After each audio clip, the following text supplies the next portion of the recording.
Ye, kel singlim. Bo'ldi, to'ydim. Erim va qaynonam bilan yashamayman. Jonimga tegib ketishdi.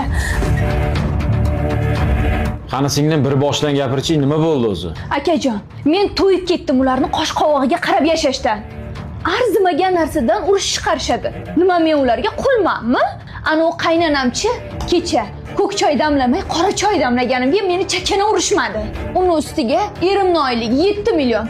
U pul nimaga ham yetardi? Ana dugonalarimning erlari chet davlatga olib boradi, qimmat restoranlarga olib boradi. Meni hech qayerga olib bormaydi. Nima men yerdan chiqqan qo'ziqorinmanmi? Menga qara, yana ota-onamizga aytib yurmagin. Buni o'zimiz hal qilamiz, bo'ptimi?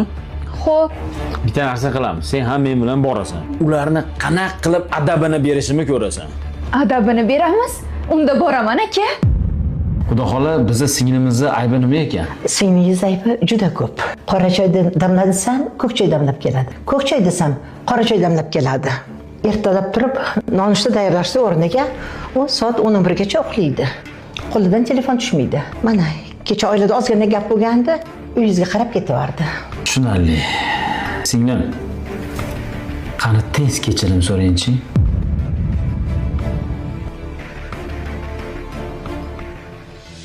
Sizga o'xshaganlar arzimagan narsaga urush qilib uyga ketaversa, oila bo'ladimi? Parokanda bo'ladi-yu. Eris qorani ko'rsatib oq dedimi? Oq bo'ladi. Tushundingizmi? Kiyo bola, siz nima deysiz? To'g'risini aytsam aka, singlingiz sal noshukurroq. Men hamma narsa uyimga bo'lsin deyman, oilamga, ayolimga bo'lsin deb harakat qilaman. Lekin bu bo'lsa Instagramdagi o'rtoqlarining eri bilan meni taqqoslab solishtiradi. Ular asl hayot qanaqaligini bilmaydi-yu. Bu hayotda hamma ham boy yashamaydi-yu. Singlim, eris ichib kelib sizni urmaydimi? Qorningizni to'ydiradimi? O'ynashi yo'qmi? Demak, hali hammasi yaxshi. Uzr. Kechiringlar. Bizdan o'tgan bo'lsa, uzr xudo xola. Menga ruxsat. Eringizni ko'p yuragini siqmang, xo'p?